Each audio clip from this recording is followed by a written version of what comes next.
We have a wonderful session for you today, session 4, Advising Student Veterans. Just a couple of housekeeping items before we begin. First, if you have not done so already, we would really appreciate it if you can change your name to make sure that it reflects your full name. As we're tracking participants and keeping track of attendance, we'd love to know who's here, and we want to be able to follow up with you later with a thank you and with an evaluation. So please do that if you can. Second of all, as Lori and Beth are going through their session today, if you have questions, please type them into the chat feature. We'll try to monitor that throughout the session, and we'll try to leave time at the end for some questions. And without any further ado, I'd like to introduce Beth Higgins, Director of Academic Advising at University of Southern Maine, and my friend on the planning committee, Lori Spalding, Director of Veteran Services, to discuss how to be a truly veteran-friendly institution. Take it away. Good morning, and thank you all for joining us today. I'm going to share my screen. Bear with me.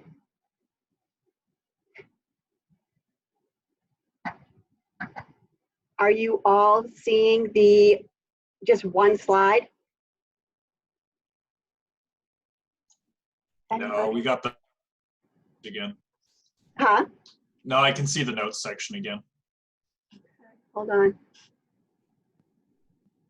Bear with me, people. Sorry, technology is not my friend.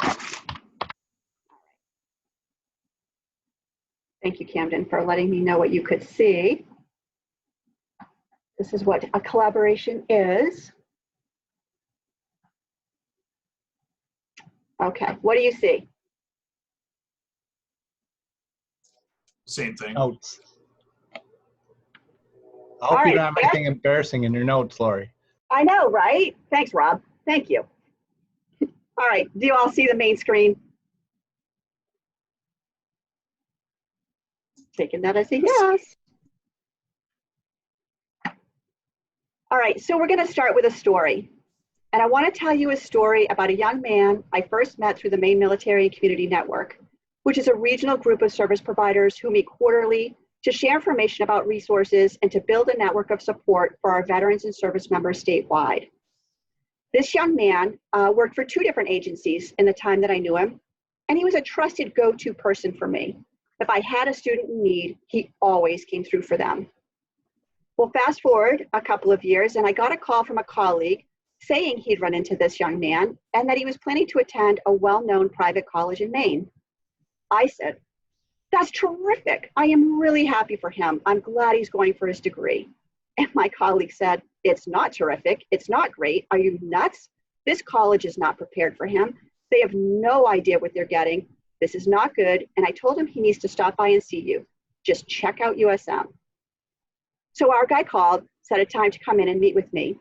And I'd been thinking about what my colleague had said, that the other college, while an outstanding school, was not the school for this person at this time in his transition from military to civilian life. I very intentionally was 5 minutes late for my meeting, which in veteran lingo meant I was about 20 minutes late, because if you aren't 15 minutes early, you're late. The reason I chose to be late was because I wanted and needed him to have the opportunity to chat with the work study students in my office, and he did. I had also scheduled an appointment for him with a faculty member in the department he was interested in. So after we talked for a few minutes, I walked him across campus and introduced him to the professor. Told him to come on back when he was finished. While they were meeting, I was reviewing his joint services transcript to see what he may have earned for credit.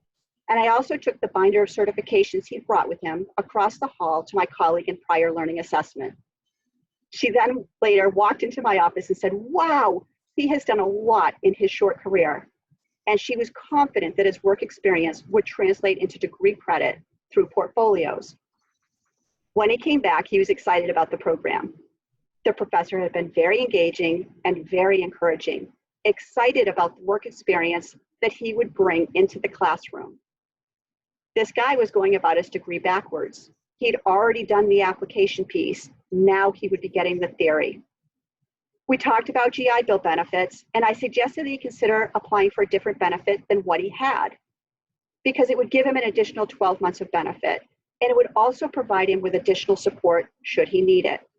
He was on board, so I called a colleague at Togus and had him explain the benefit to him, and he was accepted into the program. Then I walked him across the hall to talk with my colleague in prior learning assessment.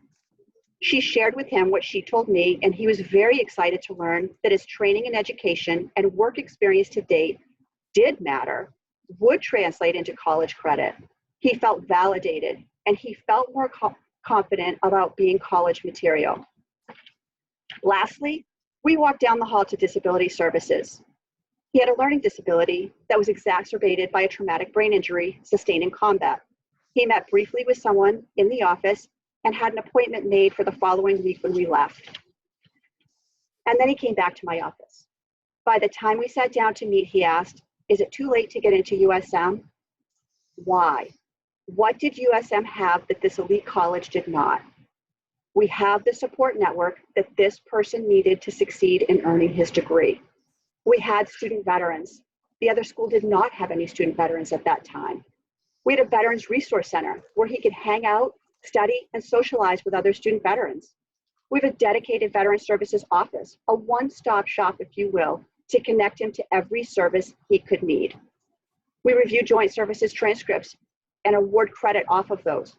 We have a prior learning assessment office that was able to look at his military certifications and award credit, as well as to work with him to write portfolios to show that he had already achieved the learning goals and outcomes of some of the classes in his program. We have a disability services office familiar with traumatic brain injury, PTS, and the hair trigger temper that can come with that. Our guy was not great in stressful situations, but he's gotten a lot better.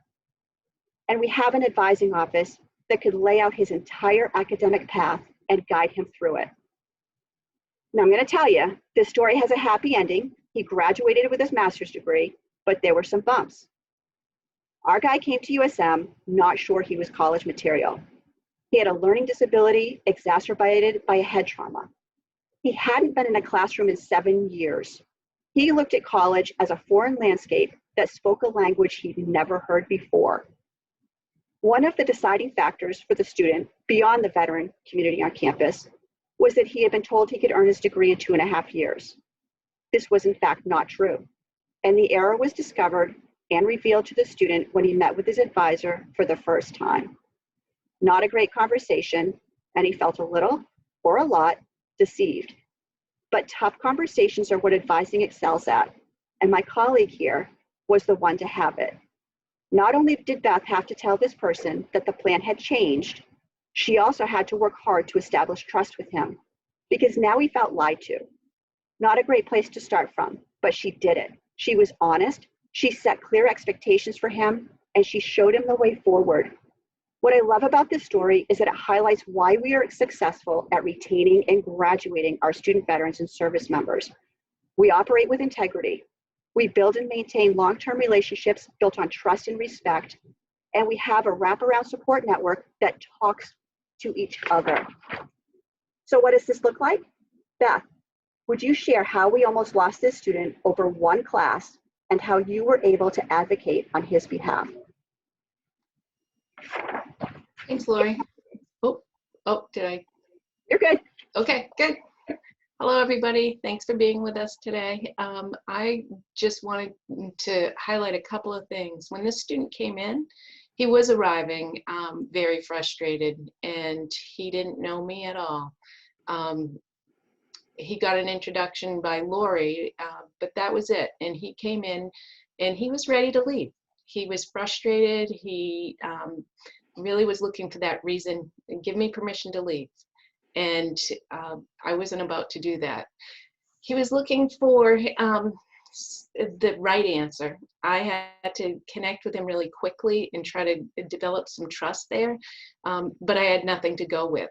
So what I did is I just sat and listened and asked him to tell his story and listen to what his frustrations were, and had to explain to him about the misinformation that he was given. It was not pleasant, and it was really, it was a tough conversation to have. It was one of those difficult ones that you never really want to have, but you have to have. And then what I did is try to get at those core issues in regards to the misinformation, like really what was it? And also the distrust he had, not only with the institution, because we all represent institutions, but with me. He had no reason to trust me at all. He didn't know me. He had no reason. And so I needed to use some skills there to try to build that up. And by listening to him and listening to that, the difficulties he had, and asking him for permission to be able to help him. So by doing that ask really allowed the power to be in his chair and not mine. And I believe, I mean, he's never said this, but I believe that he saw that we were somewhat equals because he now had power. And I also asked him for time because I needed a little time. And then I sat back and said, okay, he gave me this, now what? And I needed to think about, okay, what is it? You know, what do I know about this gentleman? What do I know that can help? So I knew that he had a ton of military experience because of what he said. I saw the JST. I may not have known the ins and the outs of that because I needed help. I don't know all the answers myself. And then I knew that he had a ton of energy. He just needed to put it in the right place. And he was also looking for that fit. You know, he was still brand new. He knew that there was all kinds of support, but what did that mean for him? Who am I as a student learner? That was the question he was sort of asking himself, and he had some fear around that. So I needed help. And thank goodness, you know, we have this kind of network at USM that I could reach out. Much like we have for students, it's our role to reach out into that web and that network to ask for help. Lori, I'll give her a shout out. She's done a remarkable job building those relationships across campus. And one of those is with advising. So I went and saw Lori and said, hey, help me out. I really don't understand what all this JST stuff is really about. Can you talk to me about it? And she did. And then I realized, okay, now I need to go and talk with the assistant provost, see what she can provide and ask her for help. Lori has done some really good work with the assistant provost, so she knew, and I knew, that the assistant provost was ready, and it wasn't her first time reviewing a JST. And then I talked to the department to get more information about some student learning outcomes. So by looking at student learning outcomes and then looking at the whole of the JST, we were able to really piece together how the misinformation became a possibility. So we were able to piece together the accomplishment of many of those learning outcomes through the JST and through his personal experience as a military individual in the field, and was able to translate that into the course that he would have had to take that he had so much fear about. So that's where it ended. He was able to then work with me to map out his path to graduation and to start seeing himself as one of those stage walkers. Like he was going to cross that stage, whether it be virtually or in person. Thank you, Beth. And what I love about this is, you know, USM a while ago took a look at itself to decide, who are we? What are our values? What is our promise? And it came up with student focused every day. What you just heard happened before USM ever came up with student focused every day. It's who we are, it's how we do business, and it's why we succeed. So what is Student Veteran Services?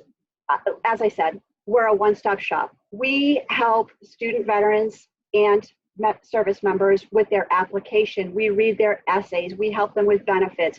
We connect them with disability services, with, you know, TOGAs. We review joint services transcripts. We get them connected to advising. We really try to be that point of contact on campus where a student can go and say, I don't know if you're the right person, but this is what I need. We're often not the right person, but we are the right person to connect them to where they need to go. And then what is advising? So I love this definition of advising because as you can see, it's really grounded in learning. It's a learning process, and advisors help students make sense of things and create that meaning and help them make decisions. But it really is in regards to their educational, career, and personal goals. And it's guided learning. So we're trying to help them through that process of learning. And we do that by these 3 different competencies. So it's important for advisors to have the information, that conceptual information and knowledge around higher education, around all the ins and the outs of the institution, and also the academic programs. And then by having all of that information, the conceptual knowledge, it's that relationship that really makes the difference. So how do we translate that into a professional relationship grounded in learning?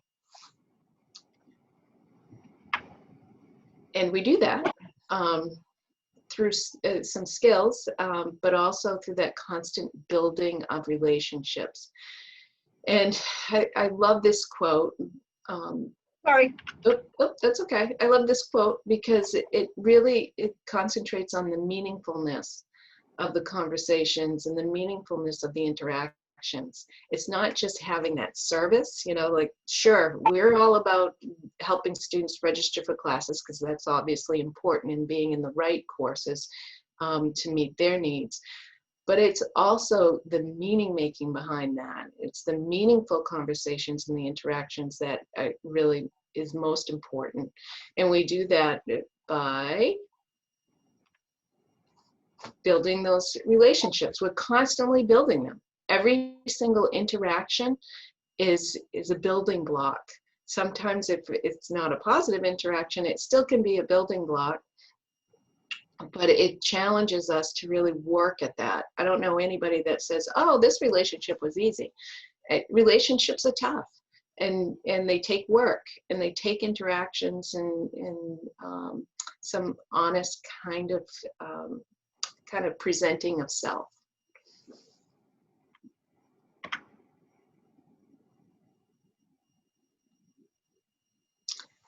And so we just wanted to highlight that veterans walk in, and every student, I would say, I know that this is really focused on veterans, but every student walks into higher education, even if they've spent time at other institutions. Each institution is new. And they realize, oh my, this is a new community. These are new buildings. This is new information. This is all new. And it's complex. And we expect students sometimes to just understand and just kind of, trust us, kind of go through it. It is filled with all kinds of rabbit holes, and there are sometimes really cute bunnies down those rabbit holes, and other times it's kind of scary and dark, right? So how do we help students through that? But we just wanted to acknowledge that. And then, Lori, can you talk a little bit about the language? I can, and I actually am going to hit on this a little bit later as well. But in the military, our folks often come to us with acronyms and a language that, quite frankly, even 6 years in, I don't understand. Well, they come to USM, and if you think about a conversation that you have with a colleague on a daily basis, if you really step back and think about what you're saying, you use a lot of words and lingo and acronyms that make absolutely no sense to anybody outside of higher ed. So imagine you're now a student who's been out of education for some years. They've been in this whole other culture, and now they're coming into university. And as Beth said, we just kind of expect them to step in and be ready to understand us on our terms and adapt to our culture. And it's not easy.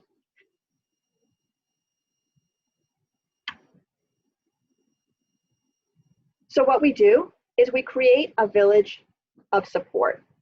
And how do we do that? Imagine As I said, you're a student and you're coming in, and this is all new. Beth has heard me say this before. Navigating the biblical terrain of Afghanistan was easier than your admissions process. What a way to meet a new student, but it was what it was. And what it was a wake-up call that we had a gap in our onboarding process for incoming student veterans and service members. Remember that many of these students have taken years out of their lives to serve their country. They lived service 24 hours a day, 7 days a week. They were told what to do, when to do, and how to do it. The military is not big on how something makes you feel, and does not want to hear the words, "I don't know." So I'm going to be candid here. I had planned what I wanted to say here, but after listening to the student veteran panel yesterday, I realized their words are better than mine because this is their experience, not mine. So some of the things they shared were imposter syndrome. One of the panelists said, "I felt like an imposter," and the other panelists nodded their heads in agreement. I didn't know if I should be here. I didn't know if I was as good as the other students. I didn't know if I could excel. Connection. And this is something that every single panelist hit on at some point. When I was in the service, I knew who my people were. When I came to USM or when I came to college, I didn't have people anymore. I didn't know anyone. Interpersonal support and guidance, that's what I was looking for. And that is what the Veteran Service Office provided. I didn't have to know who to talk to, who to see, because he or she connected me and got me where I needed to go. I had to acclimate to a new setting and new connections, said one. And it started with other veterans in the community, and then I was able to join the greater community. Trust and confidence was another universal point among the panelists. We don't know you, so we don't trust you. Trust is earned. Trust is earned by giving me good information and by steering me in the right direction, by meeting me where I am at and accepting me for who I am. One of the questions was, what was hard about coming to school? And the answer was no connections. Having to establish those connections, establish trust, and establish relationships based on trust so that I know that you know what you are talking about and that you will get me where I need to be. So the problem then is that these folks don't know what they don't know, and they have no experience saying, I need help. So we need to help them to identify the gaps in their knowledge, anticipate the hurdles, and help them to navigate the way. We need to help them to integrate into our community. And how do you do this? By ensuring that your community has the knowledge and understanding it needs to support these students. It is not enough to have a school certifying official or a veteran service office. It is not okay for a student to say, I'm a veteran or I'm using GI Bill benefits and be told, go see Lori or go see whoever that veteran services person is, without even hearing why they've come to your office. So what we've done at USM is to partner with students, staff, and faculty to create a green zone training, a military culture and awareness training for faculty, staff, and students, so that when a veteran walks into an office or a classroom, the folks there have an understanding of what some of the transition needs may be, and also what these people bring to our campus and our community. How I know we've succeeded in that network is when a frequent flyer stops coming by my office every day or every week. I know we've succeeded because they are stepping away from the security of our office and our Veterans Resource Center, and they're engaging in our community. We want to share our students. We want our students to branch out. We want them to leave the nest, and we want you to be ready to welcome them when they do. So how did we become a veteran-friendly campus? As I just mentioned, we, and by we, I mean one of our student veterans who is a capstone project, came up with this genius idea of a green zone training, which I jumped on and helped him to stand up. Beth has every single advisor take this training. She has every single advisor meet with me as part of their onboarding to put a face with a name, and so that I can give them a brief idea of how we can partner together to support our students. Another student said, Sure would have been great to have another veteran who could have guided me through getting into USM. So we created a peer mentor program. Someone else mentioned that midterms and holidays seem to be hard for veterans and that our numbers in the Veterans Resource Center dwindle. So I created a calling program, and our work study students call every single student 3 times a semester just to check in, give a reminder about add drop dates, when they can enroll in classes, and just to find out how things are going and get them connected to a tutor if they need it. Another student bombed into my office and said, "Why aren't we doing what Dartmouth does?" It turned out Dartmouth was doing an intensive 1-week onboarding for incoming veterans. And after a few focus groups, we realized our students are not going to come for a 1-week orientation, but they will come for an all-day orientation, a veteran-specific orientation. I like to share my students with university leadership. I asked the president of the student group to meet with the president at least once a semester to let him know what's working and what's not working. It's important for leadership to hear their voice. Our program is a partnership with our students. It's their genius ideas that we bring to fruition, and our whole mission is to make it better for the next person. We do that by partnering with our campus community and the veteran community as a whole. So I will tell you, this slide gets a lot of mileage because, in the words of veterans, and a veteran is the one that showed me this slide, that's what it feels like. That's what it feels like to come back to college and sit next to your traditional student. But what I want you to know, our student veterans are a great cross-section of America.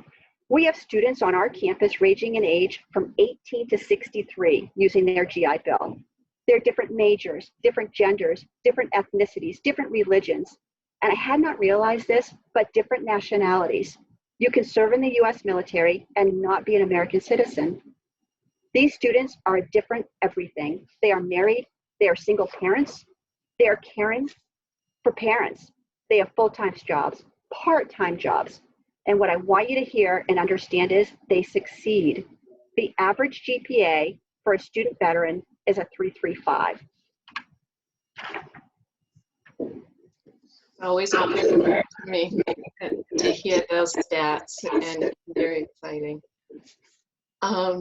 So what do students depend on advisors for? And this is always interesting to me because, yes, you know, everybody oftentimes will equate advising as course scheduling. And course scheduling is just only part of it. It's actually a very small part of it. It's an important part, but it's small. And here's a list of things from delivering challenging information, giving overall advice. Students want accurate information. I want accurate information. I want to be a good professional. I want to be a good citizen. I want accurate information. Who doesn't? And they want assistance talking through goals. You know, sometimes veterans don't even know they should have specific goals in regards to their education and their professional life. And also, how can we help them attain those goals? The institutional landscape we talked about earlier, and then meaning making we talked about earlier. But oftentimes our role is to listen, really listen to the students. What are they saying? Because sometimes their words don't often equate to what they are saying. And we need to converse with them to receive clarity and understanding. And students want that responsiveness. And there are some studies out there that what are a couple of the top things that students want in general. It is accurate information and responsiveness. And then it is about, I want somebody to care about me as an individual. But those are the basic needs. And they also want somebody to accept them in that non-judgment type of approach. They want them to be seen as themselves and accepted for themselves, not who somebody thinks they should be, and not kind of making it up on the fly of making some judgments around that.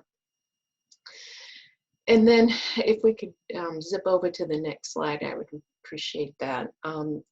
One of the things that advising does is that at USM is we focus our advising on teaching and learning. So all advisors are teachers first.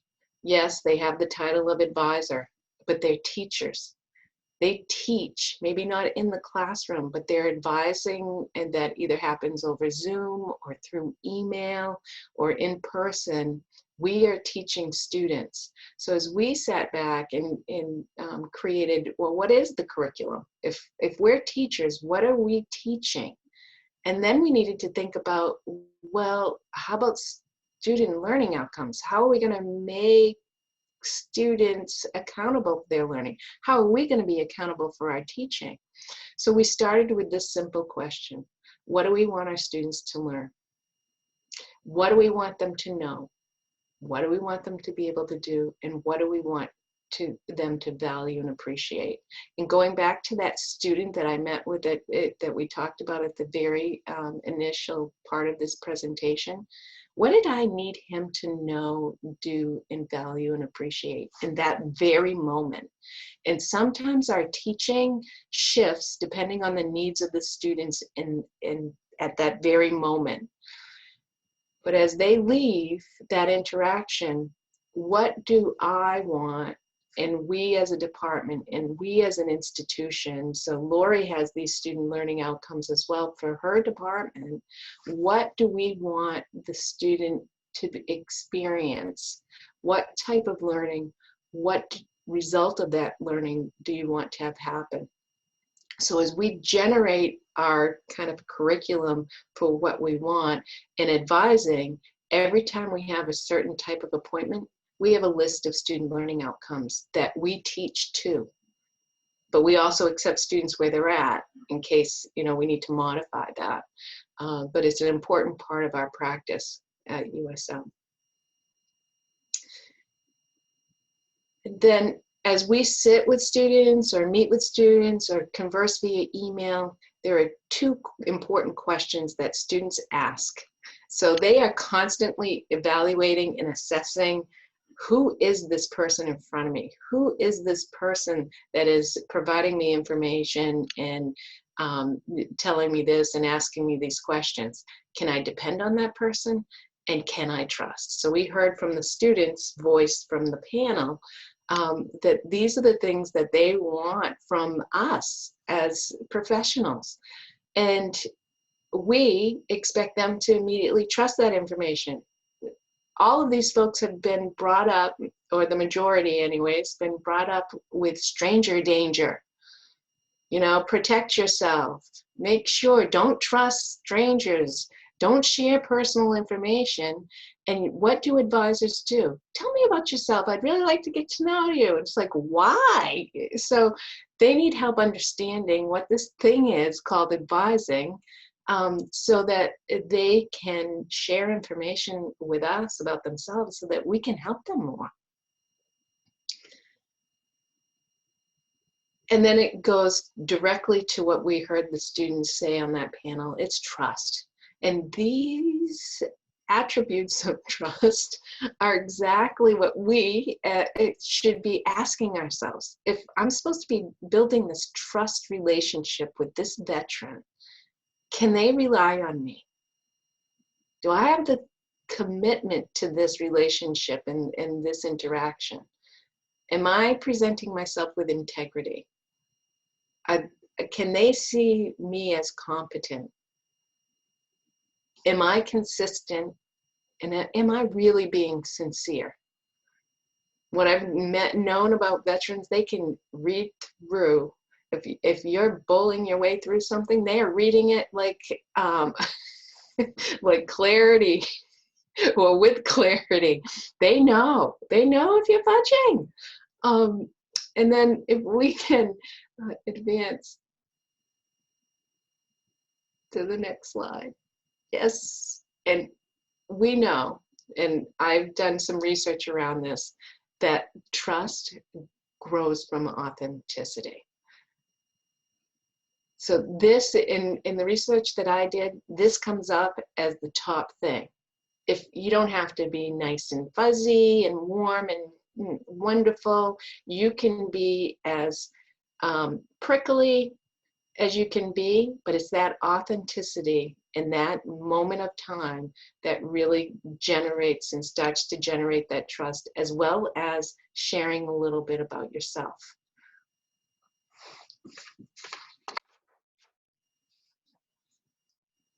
Oop, you're muted. You're muted.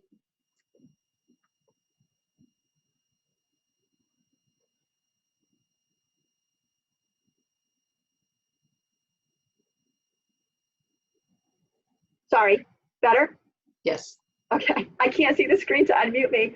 I had a student a few years ago describe his advisor as his battle buddy.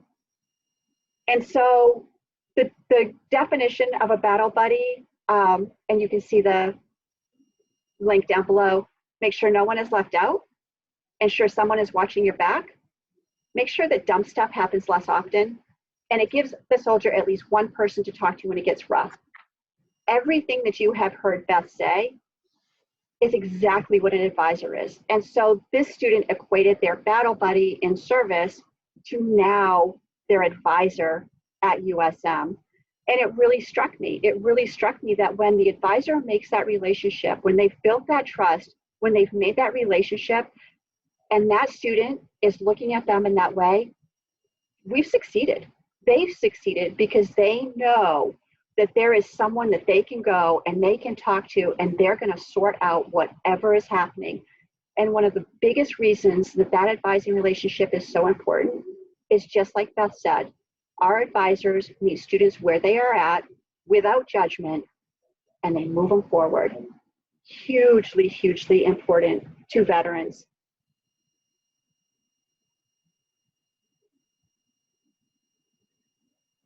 So what do student veterans need from advising? I had done a survey with my students this fall, and these are the top 4 or 5.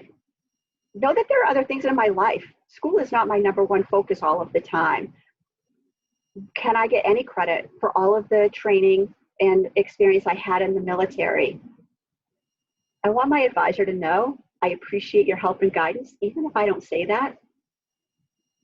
It's important that my advisor helps me pick the classes that satisfy my degree requirements while also being classes that interest me. And I have a son here at USM, a young Marine, and he met with his advisor, God love her, and he said, why do I have to take this stupid diversity course? And when Beth and I were talking the other day, she said exactly that quote, not my son, but another student veteran. It's important for advisors to help them to look at what they need to take, but also, is it going to interest them so that they can succeed in that class? And the other thing is when the advisors take their time to meet with them, to really hear what they're saying and square everything away. Our advisors have a schedule, they have a calendar, but they are so great at making the time that that student needs to have to get through what they are doing. I would say sometimes that means that there needs to be an additional appointment because of the scheduling.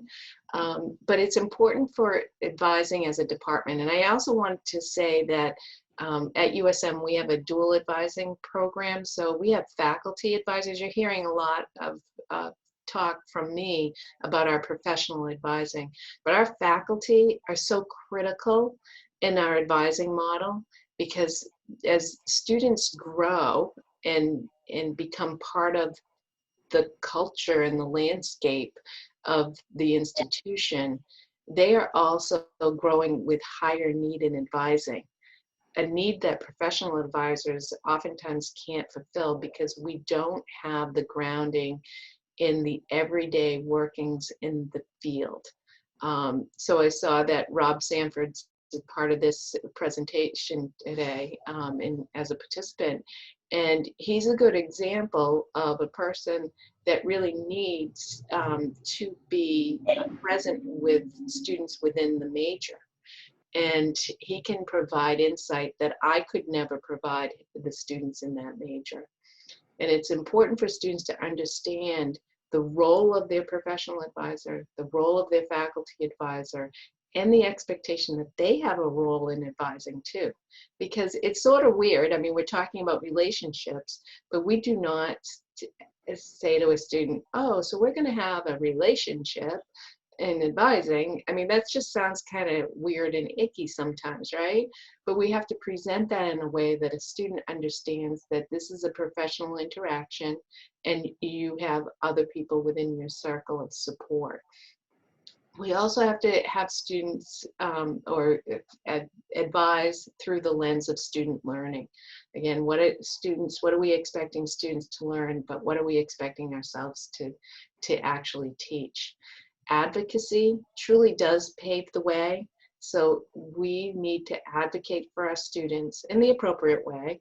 We need to ask the right question, introduce them to the appropriate resources, and maybe it's, oh, here is the faculty member you want to meet with. Let me do a soft handoff through an introduction in email.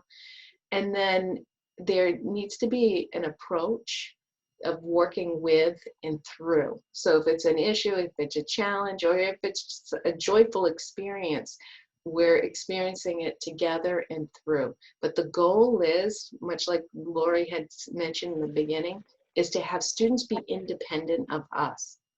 That's the biggest compliment we can ever receive from a student, that they don't need us anymore, that they've grown past what we have to offer.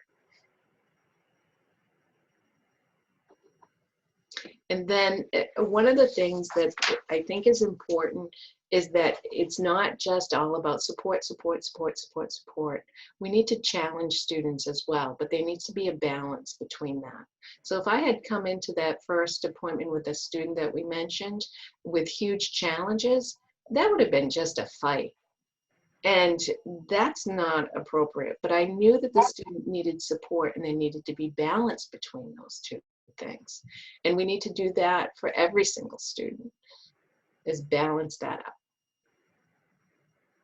In one of our final slides, we talked a lot about, you know, how do we build, and we've been kind of putting that in throughout this presentation. How have we built this veterans friendly institution? We had, you know, the label of that early on, but I'll tell you, compared to where we are today, I would say that that label was not as sparkly. But how did we do it? And one of the things is really making and advising, making sure that we are integrated with veteran services and being educated through the Green Zone training.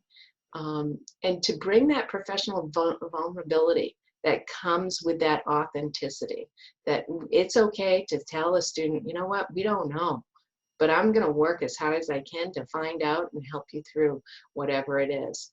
And then empowered for action. It's important that advisors feel like, okay, I'm empowered to have action be kind of the focus of what I need to do, like I'm a dude. But also to empower students to be with you and do the same thing. And then I would say that it really living, not just talking about it, but living every day that we are veteran friendly. Thank you, Beth. And on our side of the house, building relationships. It is relationship, relationship, relationship. We have our on-campus resources and our off-campus resources. We have a massive network of support. When I started at USM, I'd never worked in higher ed or with veterans. I knew nothing. And Beth luckily happened to be my supervisor when I started. And she put on my to-do list, you need to meet this person, this person, this person, this person, this person. And I didn't understand at the time what she was doing, but what she was doing was she was getting me in front of my future partners. And it was huge. Those relationships are now going on 6 or 7 years. And it's important because when I call somebody and say, hey, would you take a look at, or hey, a student's having a problem, or could you, would you, I need you. I have that trust there. They know me, they can trust me. It just saves a lot of time. Our provost and president are hugely invested in our student veteran community. Our provost does a book group over at the Portland Vet Center. She is somebody that has taken the time to really get inside and understand who we are and what our program is. Our veterans are a part of their individuals, and they're our community members. And they are just this really wonderful group of folks who constantly want to give back and make the community better. And we celebrate our veterans' success. We have a veterans graduation ceremony at the end of each year. Not last year, we were figuring out what to do. But we celebrate their success, and we do it publicly. And we have our president and our provost and our deans and our advisors and anybody and everybody that wants to come and celebrate these folks' success. We invite them to come because it's important for people to remember that these people graduate, they succeed.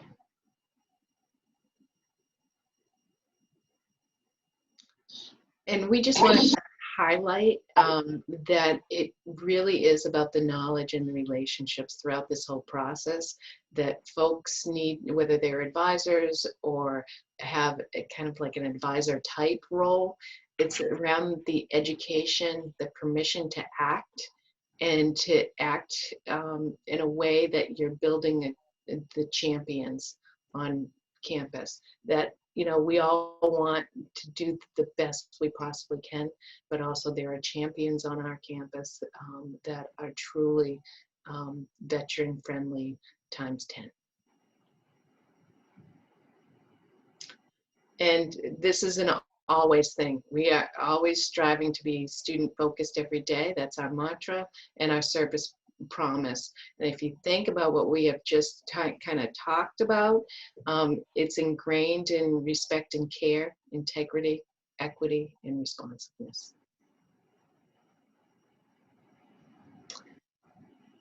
And if you don't ever remember anything that I said, I'm hopeful that you walk away with a really good feeling, because sometimes it is how you make people feel, but it also has all the background of everything that you've done to get to that point. And with that, I'll pass it over to Lori. And I want to thank you all for attending today. And I just want to throw out there to you, what's your story? What is the story that you want to tell about your network, about your veterans, about your successes? And just think about that as you go forward.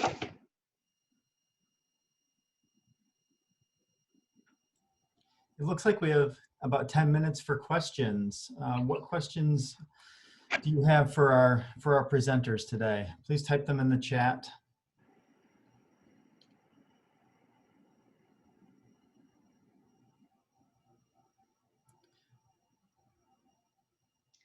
it always makes me nervous when there's 31 silent people. I do not believe this. I have a question, and instead of writing it out, I'm just gonna ask it out loud. So I'm new to my position at Central Maine Community College, and I say new as in I started a week before the pandemic, so I haven't had the traditional experience. So I'm gonna milk this "I'm new" thing for as long as possible. But we're looking to add some resources for veterans, and it is under discussion to have it fall under my office in the Learning and Advising Center. And I'm curious as to what your thoughts are on balancing that veteran outreach section on top of like other responsibilities, knowing that you don't actually know what I have, but I'd be really interested in possibly being that point of contact. But if it's a full-time job in and of itself, I might have to actually use my entire team where we can all become green zone trained, so to speak. I'm looking at you, Beth. Oh. Are you looking at me? I'm looking at you, but that's it. Well, why don't you go first and I'll go second. And I'm also looking at Sean Hardy from UNE and Amy Lanoff from SMCC, because both of them are kind of in your boat. And I don't know if Tony's on here from Orono, but doing the outreach part and building that connection across your campus and in your community, it's time consuming. It was, you know, when I started, I felt like I had two full-time jobs. I had my daytime full-time job with my students, and then I had the outreach stuff that I was doing in addition. And it was really, really hard to do that because, you know, every time you leave your office and you go to a meeting or you go to something else, it's time away from your students. And it was really hard for me because I'd be like, okay, is what I'm about to do going to benefit my students? And if it did, I made the time. I will say to you that as you're thinking about building a network and building a community, look at who your natural partners on your campus are. Advising is a no-brainer. Disability services, no-brainer. In your community, it's really important to know, who can I call when my student needs oil in their furnace and doesn't have any money? Who can I call when my student needs emergency housing? Who can I call when my student is having some kind of a crisis? So you don't have to, do all of this outreach and all of this networking and consume a lot of your time. You just need to be really intentional about what that network's going to look like and who you need to be connecting with. Beth? I would also say, Jennifer, you mentioned, you wouldn't mind being the point person, but it might mean that it's everybody on in your team that's involved. The benefit of, we used to have like an expert in my office that was the veteran person, type of thing. That doesn't work, because what we are talking about here is really creating that culture. And you can't create culture with just one person. So if you are trying to create a culture of veteran friendliness, or just veteran, we want to, wrap our support arms around you type of thing, it's better to have the entire team be involved in understanding. And there might be a lead, but if everybody's involved, then you can really create the culture you want on kind of a grassroots effort. That's perfect. Thank you. I wasn't exactly sure where to start. So those are two great answers and gives me somewhere to go with that. Thank you very much. And Jennifer, you are welcome to reach out, and I'm happy to kind of connect you to some of the community partners in your area as well, so that you don't kind of have to figure out who those people are. Awesome. Thank you so much. Beth, did you see the question from Rob Sanford? What do you see as a good way of moving, what do you see as good ways moving forward to connect faculty advisors better? And I would assume that you're asking in regards to connect faculty advisors to veterans. Okay, great. So shout out to Rob, because he's one of our champions on campus. So that's awesome. I think the best thing to do is to have faculty truly understand through the Green Zone training. I think when they can see fellow faculty and others asking questions is awesome. I think also having, in our situation, Rob, having our advisors introduce students to the faculty advisor and mention that they are a veteran, with the student's permission, of course. I think that that's really important, because it showcases for me, when I'm writing, hey, please know, or I'm introducing you to student so-and-so, who's one of our excellent environmental science students and is also a veteran and is very motivated, would really like to talk with you. It sets it up so that there's an expectation for student, but also an expectation for the faculty member, for understanding as well. And Rob asked, the Green Zone get presented to the new faculty as part of orientation? Yeah, Provost Uzzi did mandate that that is part of the onboarding process for new faculty. I'll tell you the other thing, Rob, is responsiveness. I think that we have a lot of student veterans who bounce back to their professional advisor if they don't feel that their faculty advisor is responding. And, so I think responsiveness, I think that I'm thinking, I have a student sitting out here, and he is, 6'1", and he's kind of rugged, and his professional advisor is all of 4 feet tall, Jean. And he adores her. He adores her. And even though he is graduating and he has a faculty advisor who he really, really likes, and he takes a lot of his classes, he always bounces back to Jean to say, so this is what he told me. What do you think?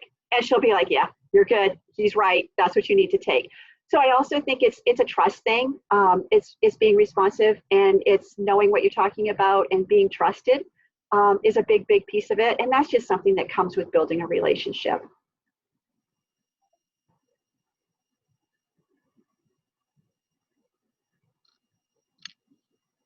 What networks or subscriptions do you suggest for advisors to join to stay connected and up to date on best practices?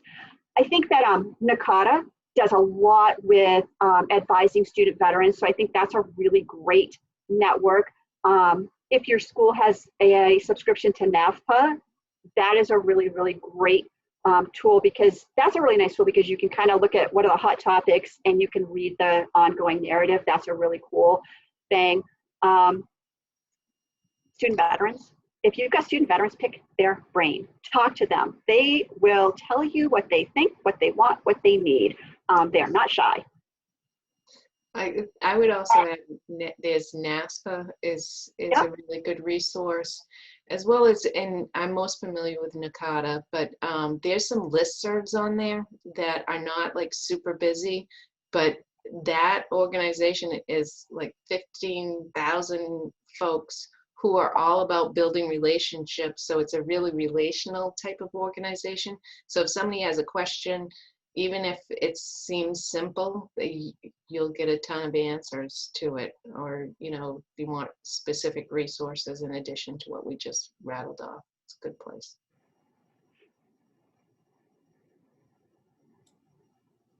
Lori and Beth, as we approach 12 o'clock, I'm just going to post the evaluation here and the link to the next Zoom session with Camden for school certifying officials. We can hang out if there are additional questions, but I'd like to lead everyone in a round of applause, even if we can't see or hear you. That was so helpful to me as an advisor, and we'll do our best to share the video following the summit so that those who couldn't make it can take advantage of your excellent advice as well. Thank you. Thank you all for coming. Yeah, thank you very much. Really appreciate it.